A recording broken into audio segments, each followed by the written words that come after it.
et messieurs, chers téléspectateurs d'Alba TV, bonjour. Voici le journal hebdomadaire. Tout de suite, le sommaire. PDS, remobilisation des fédérations. Saint-Louis, célébration des deux rakas. Recrudescence des accidents de la route. Actes xénophobes en Afrique du Sud. Et enfin, la page sportive, l'Afrique éliminée au championnat du monde de basket. Comme annoncé au sommaire, PDS, 19 fédérations et 5 communes de Guédiawaye décident de faire une assemblée générale pour renouveler leur confiance au secrétaire général du parti, M. Abdoulaye Wade. Cet acte d'allégeance intervient à la suite de la fronde menée par Oumar Sarr, El Hadji Amadou Sall, Babacar Gaye et compagnie. La réaction de certains responsables après la publication du secrétariat national pose problème. Ils démissionnent du poste qui leur a été confié par le secrétaire général national, déclarent demeurer dans le PDS et créent un mouvement dénommé Alliance Sokali Sopi. Ils savent très bien que les textes du PDS n'acceptent pas la création du mouvement en son sein. Saint-Louis célèbre les deux rakas. Ce jeudi 5 septembre 2019, la ville de Saint-Louis a célébré le Magal des deux rakas. Le parrain de cette présente édition est Feu Serigne Sidi Mokhtar Mbacké. Pour la circonstance, les daïras, les fidèles et le comité d'organisation se sont fortement mobilisés pour commémorer la prière du vénéré Cheikh Ahmadou Bamba dans le bureau du gouverneur de l'AOF le 5 septembre 1895. Cet acte du Cheikh traduit parfaitement sa crainte révérentielle en Dieu qui seul incarne la puissance et la gloire.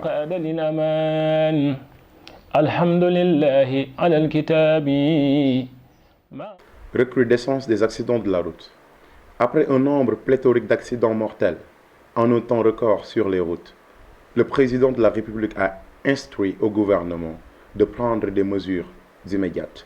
En effet, c'est en Conseil des ministres du 4 septembre 2019 que le chef de l'État a relevé l'urgence de resserrer les conditions de délivrance des permis de conduire.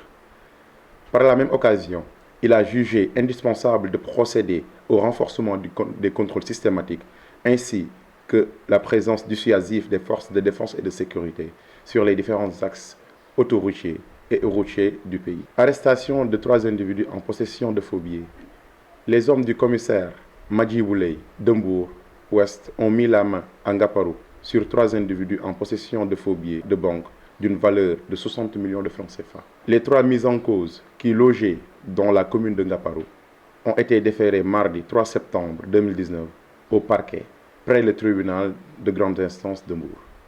À l'international, actes xénophobes en Afrique du Sud. Pendant plusieurs jours, les étrangers sur le sol sud-africain ont été victimes de persécutions et d'agressions graves. Les scènes dramatiques auraient engendré 5 morts et des centaines de blessés. Les Sud-Africains auteurs de ces violences reprochent aux étrangers d'être à l'origine du chômage et du sous-emploi. Au même moment, se tenait le Forum économique mondial au Cap et certains pays, dont le Malawi, la RDC, le Rwanda et le Nigeria, ont boycotté ce sommet en signe de protestation contre les actes xénophobes. Suivons l'élément sur Africa News. Les leaders africains plaident pour une intégration et une coopération plus accrue. C'est l'appel lancé à l'ouverture mercredi du Forum économique mondial sur l'Afrique à Cape Town en Afrique du Sud. 2 points stratégiques qui, selon les dirigeants du continent, pourraient permettre de réduire les conflits, mais également booster l'économie de l'Afrique. Ce n'est pas seulement dans un seul pays, mais aussi dans la région. Nous devons parler d'intégration pour que la mentalité du « c'est à moi et ça s'arrête là » soit supprimée. Nous devons nous éloigner du concept passé des communautés séparées.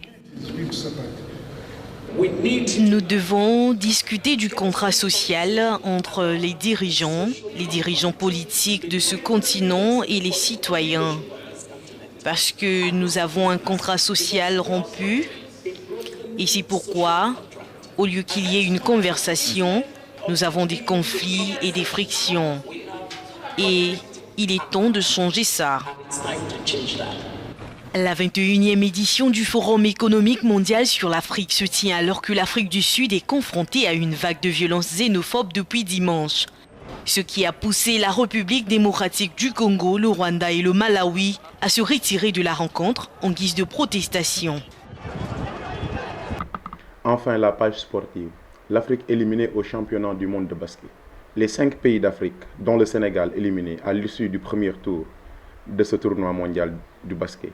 Cette défaite des Lions du basket est considérée comme une contre-performance, car lors de la précédente édition, les Lions avaient excédé au deuxième tour. Aucune équipe africaine ne s'est qualifiée pour le deuxième tour de la Coupe du Monde FIBA 2019. Que ce soit le Sénégal, l'Angola, le Nigeria, la Tunisie ou la Côte d'Ivoire, elles ont toutes été éliminées malgré que certaines aient sauvé l'honneur pour leur troisième match. La Ligue africaine de basketball opérationnelle en 2020. Le Nigeria, champion d'Afrique dames de basketball. Les espoirs du continent africain reposaient sur la Tunisie qui affrontait ce mercredi 4 septembre Porto Rico et pouvait se qualifier pour le deuxième tour en cas de victoire. Mais les Tunisiens ont laissé filer leur qualification dans les ultimes secondes du match, 67-64. Les Angolais, eux aussi après avoir subi 2 défaites, soignent leur sortie de la compétition en maîtrisant les Philippines 84-81. Les éléphants pour leur part, ont enregistré leur 3e défaite contre la Pologne, 63-80, après les revers contre le pays hôte, 55-70, et le Venezuela, 71-87. Le Sénégal, après sa 2e défaite face à l'Australie, n'a lui aussi plus aucune chance de voir le second tour. Au final, c'est une participation décevante pour l'Afrique qui ne voit aucun de ses 5 représentants passer la phase de groupe de ce mondial 2019. Toujours avec l'actualité sportive, le week-end dernier, les juniors et cadets thiessois ont remporté le tournoi de leur catégorie organisé par la Fédération sénégalaise de football, respectivement à Fatick et à Kaolack. Phase nationale de l'ONCAV 2019 à Louga.